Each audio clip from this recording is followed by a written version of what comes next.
Hey, my creative friends. I'm Shannon from Shannon's Studio, and I'm here to talk creativity, a creative life. The things that make up a creative life, what it might look like, how to make time for it, to make life more conducive, I guess, to having creativity in your life on a daily basis. So we talk about all kinds of things.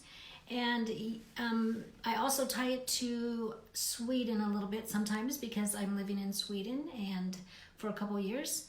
And I just think it's terrific to be able to live someplace else and to share some of those things. So for tonight, you might notice we have lights. We have lights. Yesterday, right before I got on, the power went off. And so I used this little light thing I had, and we kind of just did our creative life tips in the dark, and it was okay. What I did learn is that the power was only out for an hour and a half, but what I did learn is that places around here, and this happened one other place I was living in, I can't remember where, but in such cold weather you would think people would have other ways to heat their home, and there's no fireplace, that sort of thing. I mean, we can buy a heater, which we probably will do, but it's I coming from California, I just figured everybody, after we moved from California, I figured everybody had fireplaces or those kinds of things to heat their homes, but they don't, so we have to figure that out. But it wasn't bad, only an hour and a half.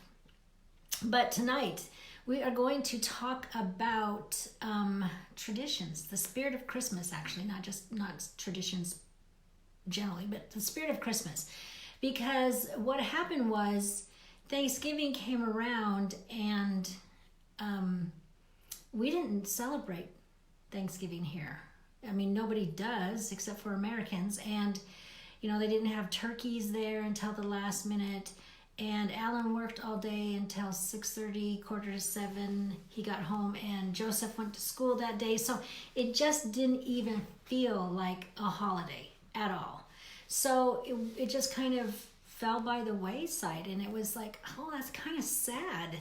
It just was sad to me. And so I was thinking about what we do for Christmas and how that looks, because we have we have this little Christmas tree we used last year in Amman, and so we had that shipped over with our stuff, but we don't really have Christmas decorations, and we don't have the familiar surroundings of what we have at home to do some of our traditions, and so but I don't want it to let this slip by like I did Thanksgiving. So I'm just thought I would talk about that a little bit, what that looks like, how it might work for you. So some of the Christmas things that we've done in the past are, seeing Christmas lights. I remember doing that as a little girl, and I'm 57, so that was just a little while ago. And so I distinctly remember that 5 years old going around and seeing Christmas lights. And then I remember there being some kind of shortage, some kind of energy shortage, and then they didn't have Christmas lights. You weren't allowed to have them. And it was down in San Diego that I lived at the time. And I remember being so sad because that was such a delightful time. So we do Christmas lights sometimes, and I remember one of the times we went with our friends, the stewards, and then we drove around, and we came to one of the circles, the traffic circles. They have small ones in Provo, and we just went around and around. Travis was leading, and he just kept us going around in the circle, and we laughed and laughed, and it was just the funnest little kind of, nothing that it was planned. I mean, the Christmas light looking was planned, but just the moment wasn't planned, and it was funny, and we still remember it. And that's one of the things traditions do. They build your memories. And that to me is one of the strongest things. It builds your family jokes. It builds family lore. There's just stories. Another tradition we don't have, but we did once, was we went to go cut down a Christmas tree, and it was snowing, and we had all the kids, and we had our 15-passenger van, and the stewards had their van, and so we have the tree tied up on top. We have the ropes going through the windows, the doors, so the doors are shut. They go through the open windows, tied on there. And then we had an old van, and the engine caught on fire. So all the kids had taken off their shoes and everything, and the engine is like starting on fire. So we start taking the kids out and throwing them out in the snow with their bare feet. And we Alan's trying to get out of the car, can't get out of the car because he roped it shut. Then he tries to pull off his sweater to use it to, tap down the fire, but he's got overalls on and can't get his shirt off. I mean, it was just like this comedy of errors. And it was, we look back at it now and we just laugh our heads off. And I don't know if that's why we never went for a live Christmas tree again, but that's part of memories and family lore as we tell that story. Even the younger ones who surely can't remember certain things still tell that story because we tell it, and it's in our family DNA. There's also the live nativity that we did, and in Provo where we actually had live animals come and actors, and it was fun, and we were involved in that.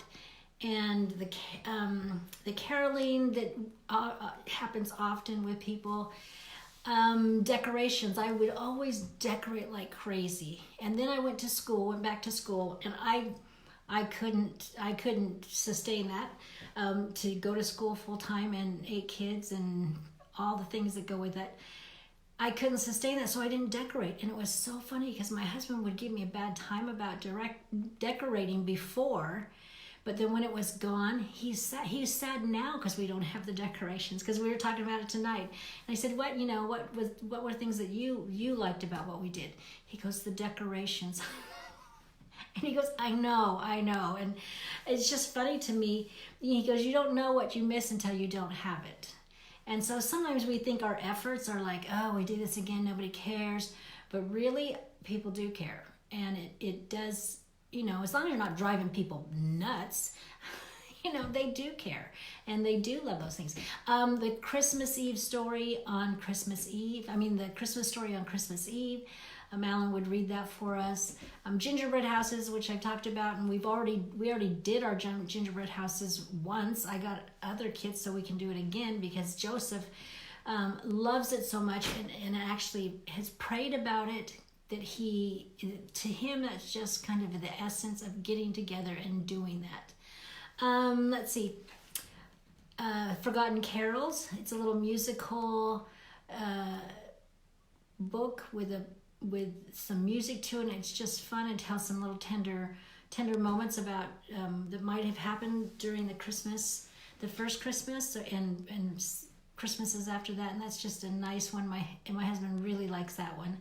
And we have a nativity that we would get out, and we'd have cards that we'd sing different songs to the nativity as we put the pieces up. And so, all those things, some of those things we can still do, but some of them we can't. But the idea is that it brings the spirit of Christmas in. And you can add new traditions. We added one where after Layla passed away, we decided to get an angel every Christmas to kind of just have her watching over us. So we have these little collections, or either to buy or make one, and these little collections of angels, because we call her Angel Mama for Joseph. And then Jessie, one of my daughters, sent Joseph a little advent where you open up the little things and have a little candy.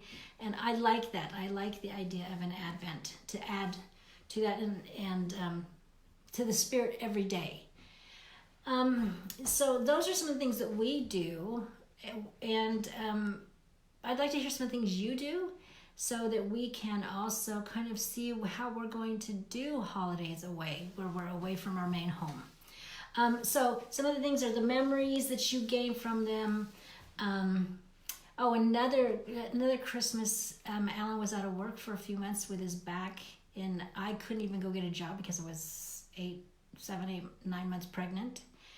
And I remember distinctly our congregation, our church congregation, just took care of everything. And I remember Christmas Eve, they put boxes on our by our door and rang the doorbell and left. And I remember how moved Alan was, and he was crying. He cried about that, and just he called out into the night, "Thank you, thank you." And knowing him and how seriously he takes his role of providing for the family, it was a difficult year for him. And to have people step up like that, that will always be in our memories. That will always be in our heart as part of the spirit of Christmas. And, we didn't know who the people are. We could guess some of the people we know and love. And it was just this wonderful thing that was done for us. And I know that happens for lots of people. And sometimes you don't get to see or hear or feel what you've done for people. But it's significant. It's significant when you do that for people.